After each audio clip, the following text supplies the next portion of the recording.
Hello everybody, this is Hime Figueroa, and I'm sure you must be asking something. Wait, isn't there a channel called Maria Jimena Figueroa? What's this? Well, I'm the same person. It's just that I have an important announcement. I want you to introduce you to my brand new channel. But why am I starting a new channel?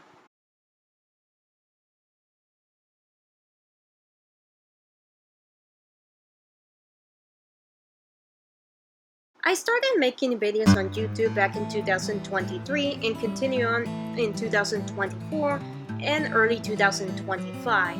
However, I need to address something.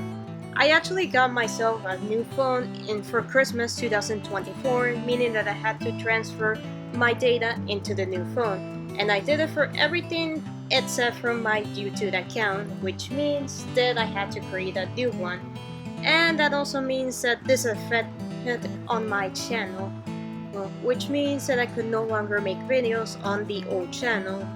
That means I have to create a new one, which are you watching right now.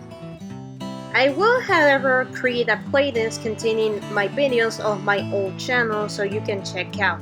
And speaking of which, I guess I also need to talk about my videos of the old channel to see how they managed to hold up, because oh wow, let's just say that I'm not a big fan of my first 5 videos that I made on my channel. Those videos were me covering why I'm excited for Super Mario Bros. Wonder, which was honestly a wonderful game, covering all 4 of Phineas and Ferb's clip shows, talking about the history of Kirby being angry on the West, and then covering some random Garfield merchandise and some obscure LEGO themes, the latter being honestly my least favorite video that I made on my channel, my old channel. All 5 of those videos were mainly just showcasing random pictures, and I felt that for the LEGO and Garfield videos, it could have been a lot longer. I honestly really embarrassed at those videos. But I am very surprised that the Phineas and Ferb video managed to be my most viewed video on the old channel. Like, that was only my 2nd video. How did I manage to get over 1,000 views? My next video marked the first time I actually used footage of what I was talking about, in this case the 2 banned episodes of the Sweet Life of Zack and Cody, Season 1 Smart Smart, which was banned because the main topic was about Zack pretending to be dyslexic, so he wouldn't have to study much for his test, and Season 3's Doing Time in Sweet 2330 because of the real-life controversies of one of the guest stars, Chris Rock Brown, thanks to his domestic abusement on this then girlfriend Rihanna. Ouch, poor Rihanna. Side note, Smart and Smarter had this amazing subplot where Mr. Mosby loses his voice and Esteban is trying his best to get it back, and you got this amazing scene where Esteban is imitating Mosby, and like, let me tell you, that is like Idiot Romantic's funniest performance as Esteban, and they banned it? Like, seriously? But anyways, let me tell you that compared to those older videos, which were a disaster, this video is amazing. Oh well, okay, not necessarily amazing like compared to like other videos from other bigger channels, but I say this one was like a major step up to be like the first one that comes across as decent when I watch them by myself. My next video was covering lost Latin America dubs from shows that weren't very popular or successful in Latin America, those being House of Mouse, Kirby Right Back at Ya, and the Bratz cartoon. Sadly, as of April of 2025, there have been no news or updates about any new episode that had their Latin Spanish dub found on the internet. I really hope that all these shows get their entire Latin American dubs found someday. Also, why did I use plushes of Micmac, Kirby, and Chloe for the thumbnail instead of simply just using simple randoms of the characters? I just thought it would be pretty funny if it was plushies instead of the actual renders. Next up is Disney XD's Forgotten Pranksgiving Butlers, and yes, I did upload that video after Thanksgiving, but I came up with that idea on Thanksgiving, but I had to upload it during Christmas, so what can you do? Anyway, Pranksgiving was a series of bumpers that were played during commercial, and these consisted of Crash, the titular program from the weirdest Disney XD show, Crash and Birthday, pulling a bunch of pranks on the stars from his own show, Crash and Birthday, as well as the cast from Kick-It, Lab Rats, and Mighty Med. And I guess early on Per and Keen's before the show was eventually cancelled in 2013.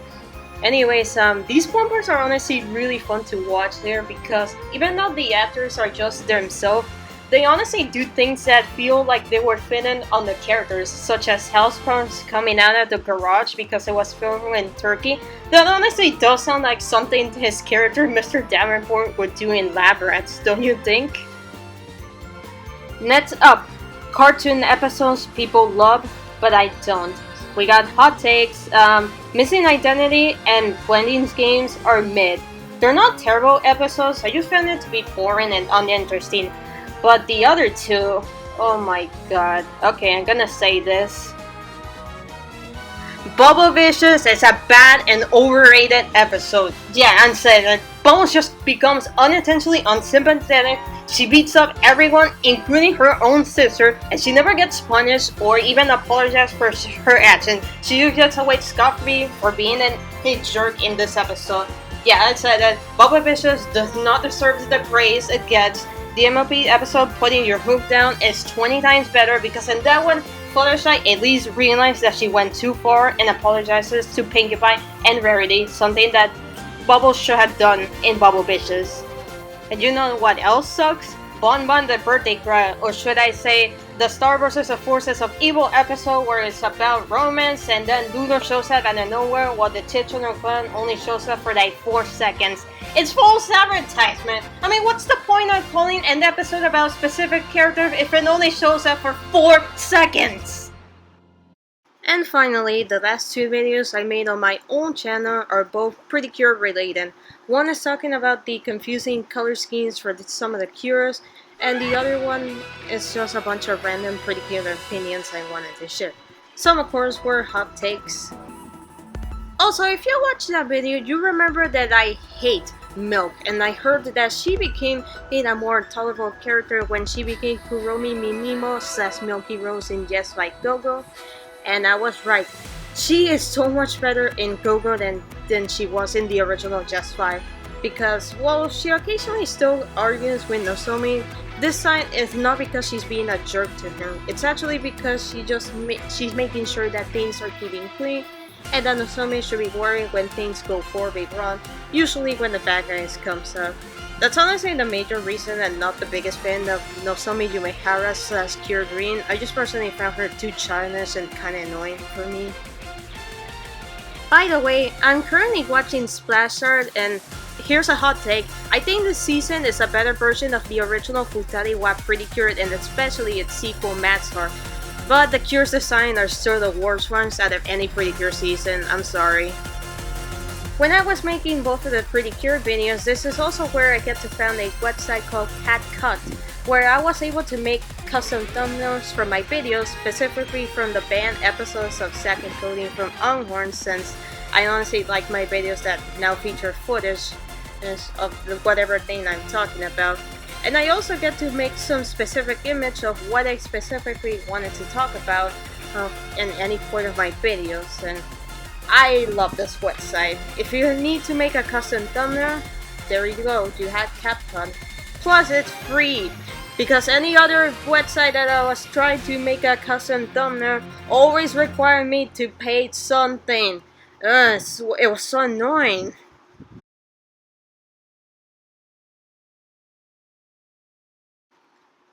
Alright, so my video covering my random Pretty Cure opinions was not actually supposed to be the 11th video. That honor was supposed to go on a video covering Lost and Onion voices from characters from popular movie franchises. These characters were En Macho and Princess Fiona, who originally had different voices for their respective movies, and Gromit and Bullseye, and who were originally supposed to talk, but they ended up becoming mute characters respectively. I had the video completed in March, but guess what? I couldn't upload it because copyright wouldn't stop screwing it over. I tried to edit a couple things to make sure that the video won't get blocked, but nope, I still couldn't upload it because copyright still blocked it. That's why I made my video on random pedicure opinions, so that my audience would have at least something to watch during March and I guess April. Now, was I able to upload the Lost Voices videos? I'm not 100% sure about this. I don't know if I would able to upload that video because no matter how much I try to edit out things and even removing footage, the video will still ended up getting blocked. But you know what they said, you should never give up, so I will try my best to see if I can manage to finally upload my video on Lost Voices without getting blocked. You know, it's actually pretty ironic that I made a video covering lost media, and this happens to be a video that's also becoming lost media because copyright wouldn't allow me to upload this video so that you guys can watch it. I hate copyright, it's so annoying. With all that said, I hope you now understand about what's this new channel and why there's two similar named channels. I just happen to be the same person that just came up with a new channel because of a new phone with a new YouTube profile. I'm hoping I get to improve as a YouTuber with, you know, higher quality images, less awkward pausings, and all that. I just want to be a YouTuber that cares more about making videos purely for fun rather than just trying to get views and attention. So, with all that said, thanks for watching and I will see you guys next time. Bye bye!